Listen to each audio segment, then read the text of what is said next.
Next speaker, who's the, I don't know, producer, the MC, the guy. I will say he has a very unique and special relationship with Brooke. It's an inspiring thing, and he's always been a great uncle also for me and Jason, and I want to introduce Garrett, and thank you all very much for being here.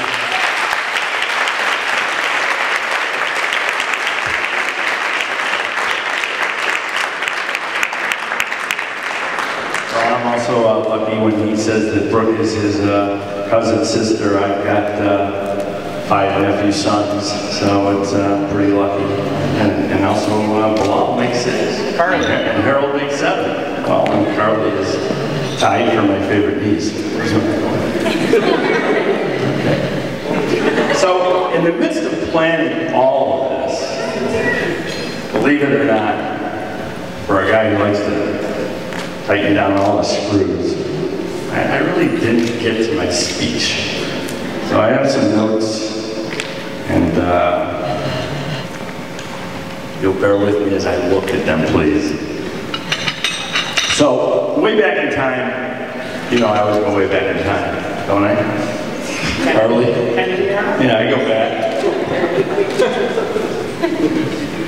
It's about connections. It's about the connections that were made by some people in Georgia who skipped a rock across the water a long time ago, and some people in Cleveland who skipped a rock across the water a long time ago. And to demonstrate that, I want to play a little game with you. I went to Taylor School. Raise your hand if you went to Taylor Elementary School. Yeah! Susan went to Belleville. Raise your hand if you went to Belleville. I went to Roosevelt. Who went to Roosevelt? Susan went to Wiley. Who went to Wiley? I went to Heights High School. Who went to Heights? We went to Ohio State. Who went to Ohio State? Who used to hang out at the ground floor restaurant? Brooke went to Hathaway Brown. Raise your hand if you went to Hathaway Brown. How about if you went to Beechwood, Shaker, or Orange? Yeah. How about if you were in Heights Youth Theater, Stagecrafters, sang at Rib Cook-Offs, or the White House? Who went to Ithaca College? Who performed with Brooke or KJ in shows? Who lives in New York? So, we're all, and you're all a big part of the Jacob and Grant family's histories. And now our connections take us to the Hippensteel family. And somewhere down the road, maybe 25 or 30 years from now, Brooke and KJ's children will be sitting here being given away and blessed by their parents. And astonished also by the connections that brought them to their special day. So the first part of this is about all of you and how important it is to bring you all together, because we are all connected, and now we are all connected with the Hippensteels, and it's all a great blessing. Now I'd like to talk about my new son-in-law, KJ, for a moment.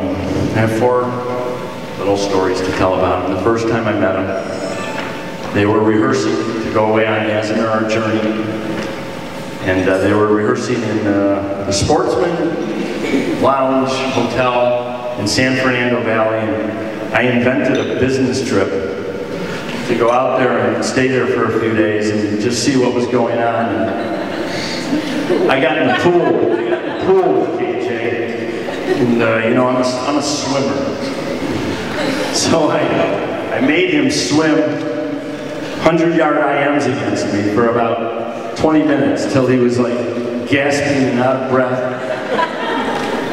And I thought, he's pretty smart. He's putting up with this. And he was letting me win. Later on, I went on a cruise ship for a long time, about 18 days. I wouldn't leave. KJ and I were sitting up on the deck one day alone, and he just kept looking at me. him with my Larry David stare. And we were both just kind of looking at each other like this. And all of a sudden he goes, "I really like your daughter, she's really pretty."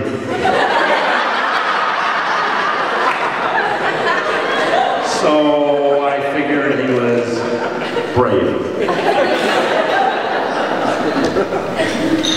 Back in November,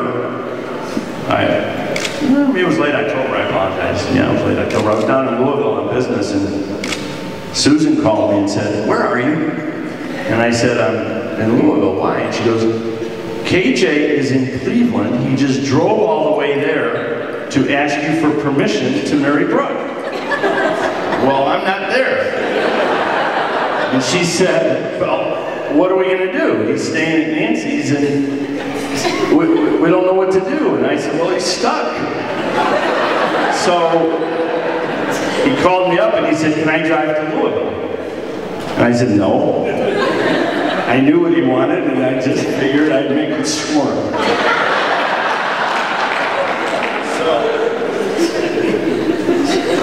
So I finally came home 2 days later.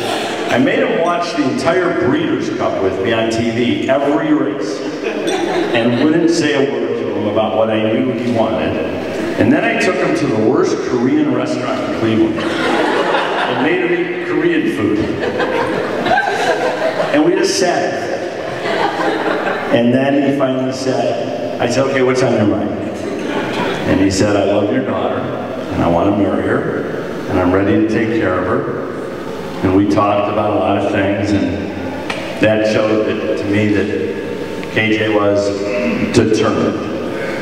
So he's smart, he's brave, he's determined. But most importantly, he's compassionate. When Brooke was sick, it was,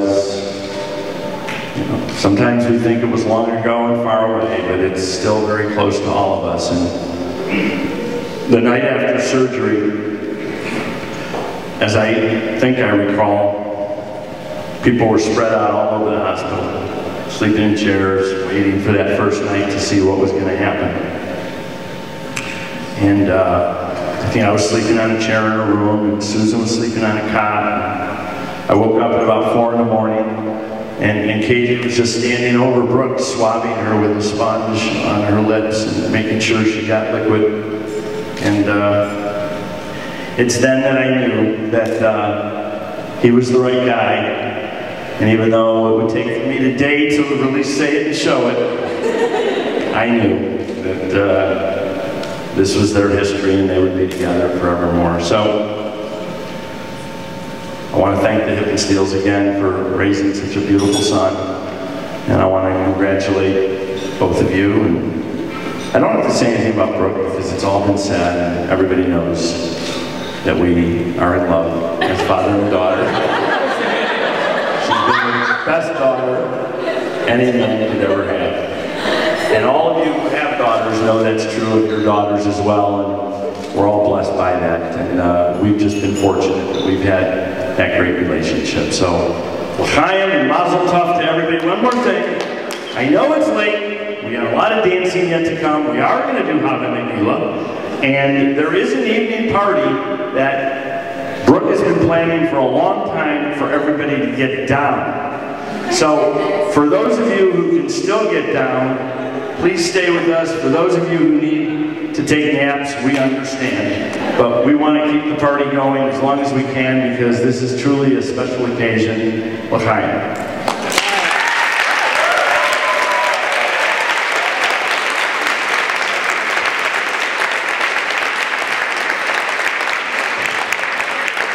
Ladies and gentlemen, it is time for everyone to